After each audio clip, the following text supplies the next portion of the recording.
The MIT Energy Initiative presents Using Nature's Structures in Wooden Buildings. A new approach enables architects to use discarded tree forks as load-bearing joints in their structures. Written by Nancy W. Stauffer. Concern about climate change has focused significant attention on the building sector, in particular on the extraction and processing of construction materials.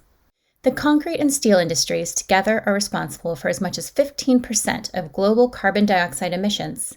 In contrast, wood provides a natural form of carbon sequestration, so there's a move to use timber instead. Indeed, some countries are calling for public buildings to be made at least partly from timber, and large-scale timber buildings have been appearing around the world. Observing those trends, Caitlin Mueller, 07, SM14, PhD 14, an associate professor of architecture and of civil and environmental engineering in the building technology program at MIT, sees an opportunity for further sustainability gains. As the timber industry seeks to produce wooden replacements for traditional concrete and steel elements, the focus is on harvesting the straight section of trees. Irregular sections, such as knots and forks, are turned into pellets and burned, or ground up to make garden mulch, which will decompose within a few years. Both approaches release the carbon trapped in the wood to the atmosphere. For the past 4 years, Mueller and her Digital Structures Research Group have been developing a strategy for upcycling those waste materials by using them in construction, not as cladding or finishes aimed at improving appearance, but as structural components. The greatest value you can give to a material is to give it a load-bearing role in a structure, she says. But when builders use virgin materials, those structural components are the most emissions-intensive parts of buildings due to their large volume of high-strength materials. Using upcycled materials in place of those high-carbon systems is therefore especially impactful in reducing emissions. Mueller and her team focus on tree forks, that is, spots where the trunk or branch of a tree divides in two, forming a Y-shaped piece. In architectural drawings, there are many similar Y-shaped nodes where straight elements come together. In such cases, those units must be strong enough to support critical loads.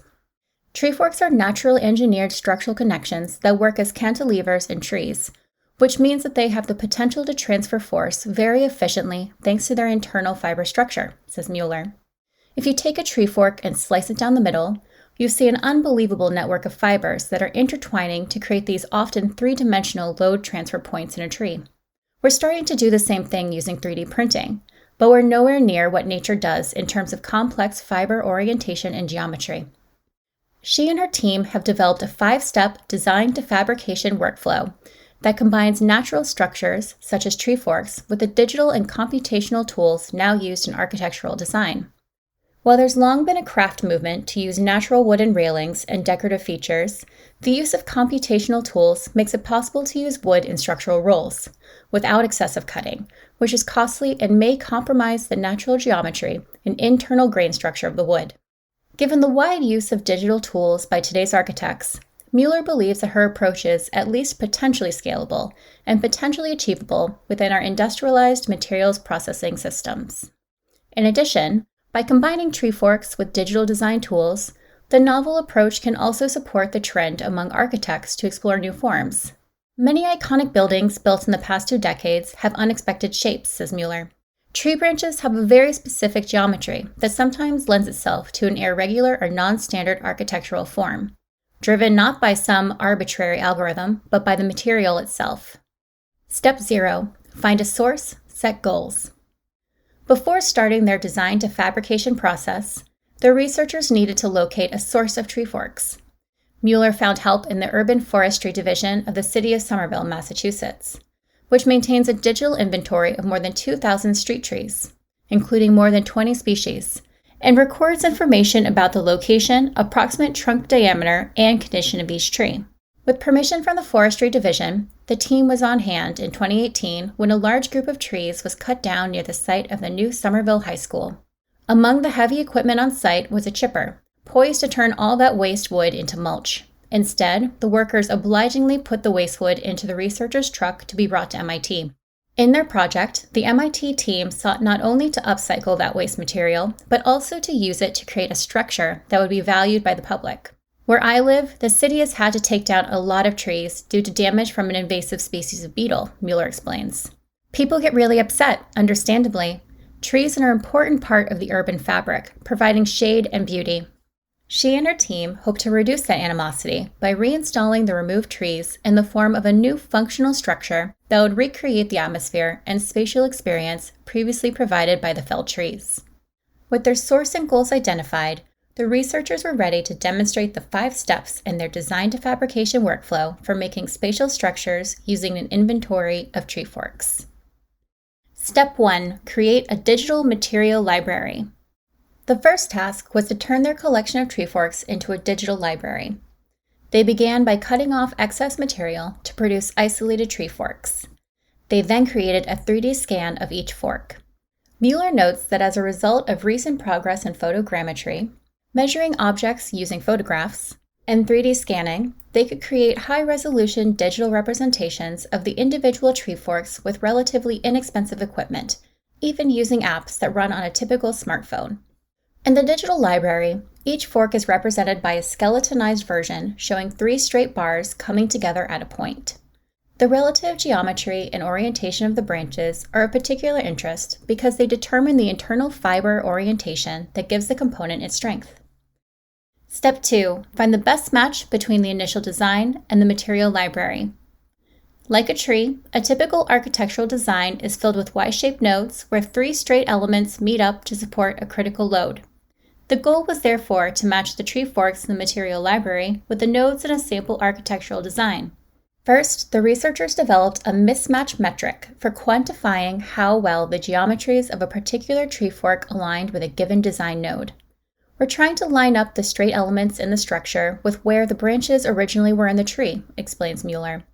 That gives us the optimal orientation for load transfer and maximizes use of the inherent strength of the wood fiber. The poorer the alignment, the higher the mismatch metric. The goal was to get the best overall distribution of all the tree forks among the nodes in the target design. Therefore, the researchers needed to try different fork-to-node distributions and, for each distribution, add up the individual fork-to-node mismatch errors to generate an overall or global matching score. The distribution with the best matching score would produce the most structurally efficient use of the total tree fork inventory. Since performing that process manually would take far too long to be practical, they turned to the Hungarian algorithm, a technique developed in 1955 for solving such problems. The brilliance of the algorithm is solving that matching problem very quickly, Mueller says. She notes that it's a very general use algorithm. It's used for things like marriage matchmaking. It can be used anytime you have 2 collections of things that you're trying to find unique matches between. So, we definitely didn't invent the algorithm, but we were the first to identify that it could be used for this problem. The researchers performed repeated tests to show possible distributions of the tree forks in their inventory and found that the matching score improved as the number of forks available in the material library increased, up to a point. In general, the researchers concluded that the mismatch score was lowest, and thus best, when there were about 3 times as many forks in the material library as there were nodes in the target design. Step 3. Balance designer intention with structural performance. The next step in the process was to incorporate the intention or preference of the designer. To permit that flexibility, each design includes a limited number of critical parameters, such as bar length and bending strain. Using those parameters, the designer can manually change the overall shape or geometry of the design or can use an algorithm that automatically changes or morphs the geometry. And every time the design geometry changes, the Hungarian algorithm recalculates the optimal fork-to-node matching. Because the Hungarian algorithm is extremely fast, all the morphing and the design updating can be really fluid, notes Mueller. In addition, any change to a new geometry is followed by a structural analysis that checks the deflections, strain energy, and other performance measures of the structure. On occasion, the automatically generated design that yields the best matching score may deviate far from the designer's initial intention. In such cases, an alternative solution can be found that satisfactorily balances the design intention with a low matching score. Step 4. Automatically generate the machine code for fast cutting. When the structural geometry and distribution of tree forks have been finalized, it's time to think about actually building the structure. To simplify assembly and maintenance, the researchers prepare the tree forks by recutting their end faces to better match adjoining straight timbers and cutting off any remaining bark to reduce susceptibility to rot and fire. To guide that process, they developed a custom algorithm that automatically computes the cuts needed to make a given tree fork fit into its assigned node and to strip off the bark. The goal is to remove as little material as possible, but also to avoid a complex, time-consuming machining process. If we make too few cuts, we'll cut off too much of the critical structural material. But we don't want to make a million tiny cuts because it will take forever, Mueller explains. The team uses facilities at the Autodesk Boston Technology Center build space, where the robots are far larger than any at MIT and the processing is all automated.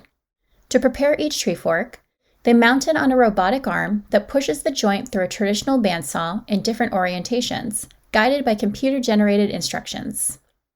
The robot also mills all the holes for the structural connections. That's helpful because it ensures that everything is aligned the way you expect it to be, says Mueller. Step 5. Assemble the available forks and linear elements to build the structure. The final step is to assemble the structure. The tree fork-based joints are all irregular, and combining them with the pre-cut, straight wooden elements could be difficult. However, they're all labeled. All the information for the geometry is embedded in the joint. So the assembly process is really low-tech, says Mueller. It's like a child's toy set. You just follow the instructions on the joints to put all the pieces together. They installed their final structure temporarily on the MIT campus, but Mueller notes that it was only a portion of the structure they planned to eventually build. It had 12 nodes that we designed and fabricated using our process, she says, adding that the team's work was a little interrupted by the pandemic. As activity on campus resumes, the researchers plan to finish designing and building the complete structure, which will include about 40 nodes and will be installed as an outdoor pavilion on the site of the felled trees in Somerville. In addition, they will continue their research.